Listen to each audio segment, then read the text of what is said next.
प्रेम हे करावं लागत नाही, ते आपोआप होतं. हॅलो मैत्रिणींनो, मी आहे पूनम आणि आजपासून आपण सुरुवात करतोय ए पासून अहोपर्यंतच्या प्रवासाला. येत आहे ना तुम्ही माझ्यासोबत या प्रवासाला? अहो, स्टोरीज इतकी फिल्मी आहे की तुम्हाला यावंच लागतंय. आज सांगते आमची ओळख कशी झाली. वय वर्ष 19, कॉलेजचं पहिलं वर्ष. सगळं कसं अगदी नवखं आणि मी ही नवखी अगदी तारुण्याच्या उंबरठ्यावर उभी. सगळं अगदी हवंहवंसं वाटणारं. नवीन मैत्रिणी, नवीन ठिकाण, याच्यात अगदी जुळवून घेणं सुरू होतं. सकाळचं कॉलेज असायचं, सकाळी लवकर उठायचं, डबा बनवायचा, घरातलं सगळं आवरायचं आणि 7ला कॉलेजला पोचायचं. त्यामुळे 6:45च्या आसपास घरातनं मी निघायची. बेबेवाडीपासून स्वारगेटपर्यंतची बस पकडायची आणि स्वारगेटपासून सरळ चालत शुक्रवार पेठेत जेथे कॉलेज गाठायचं. हा अगदी रोजचा प्रवास.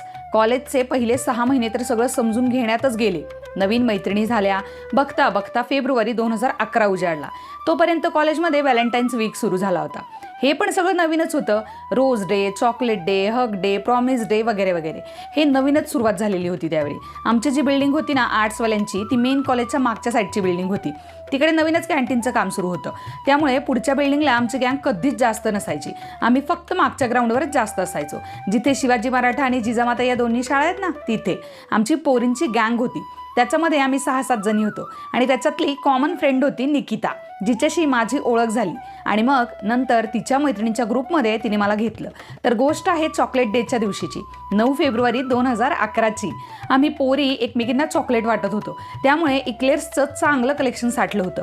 मी निघालो. ग्राउंडवरून जात असताना ग्राउंडच्या मागच्या बिल्डिंगच्या मेन गेटपाशी मुलांचं एक टोळकं उभं होतं. नेमका त्याच्यातलं एक जण, जी माझी मैत्रीण निकिता, तिचा कॉमन फ्रेंड होता. हे मला माहीत नव्हतं. आम्ही सहजच तिकडून पुढे त्यांना पास करून निघालो होतो. तेवढ्यात एका मुलाच्या टी शर्टवरती माझं लक्ष गेलं. त्याच्या टी शर्टवर एक छान वाक्य लिहिलं होतं आणि आपसुकच ते वाक्य वाचण्यात मी टी शर्टवर पाहत होते. ते असं लिहिलेलं होतं, अजूनही मला पक्का आठवतंय. केस गळाल्याचं टेन्शन येतंय आणि टेन्शन येतंय म्हणून केस गळतायत, असा तो मजकूर होता.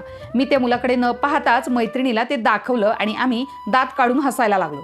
अगदी 2 सेकंदात हे घडलं. तोपर्यंत निकी त्या मुलाशी बोलायला थांबली होती, ज्याचं नाव शितोळे होतं, जो तिच्या आधीच्या शाळेतला वर्गमित्र होता. मग माझं लक्ष ह्या टी शर्टवाल्या मुलाकडे गेलं. तो माझ्याकडेच पाहत होता. मला इतकं लाजल्यासारखं झालं, कारण आम्ही त्याला हसतो हे त्याला वाटलं असतं, म्हणजे त्याला समजलं असतं तर त्याला किती वाईट वाटलं असतं. तो एक इतरांसारखाच सामान्य मुलगा होता. तसं बघायला गेला तर इतरांमध्ये त्याच्या डार्क कलरमुळे तो उठून दिसणार होता. डोक्यावरती अगदीच केस नसण्यातच जमा होते. नुकतंच टक्कल केलं होतं बहुतेक. अगदीच सडपातळ असा, पण नजर मात्र खूप काही बोलून जात होती. सर्वात पहिल्यांदा माझं लक्ष गेलं ते टी शर्टवर आणि त्यानंतर लक्ष गेलं ते त्याच्या डोळ्यांवर. अगदी नितळ स्वच्छ असे डोळे, खूप काही बोलून जाणारे बोलके डोळे, काळी कुळकुळीत बुबुळे आणि मागे पांढऱ्या शुभ्र विवरासारखे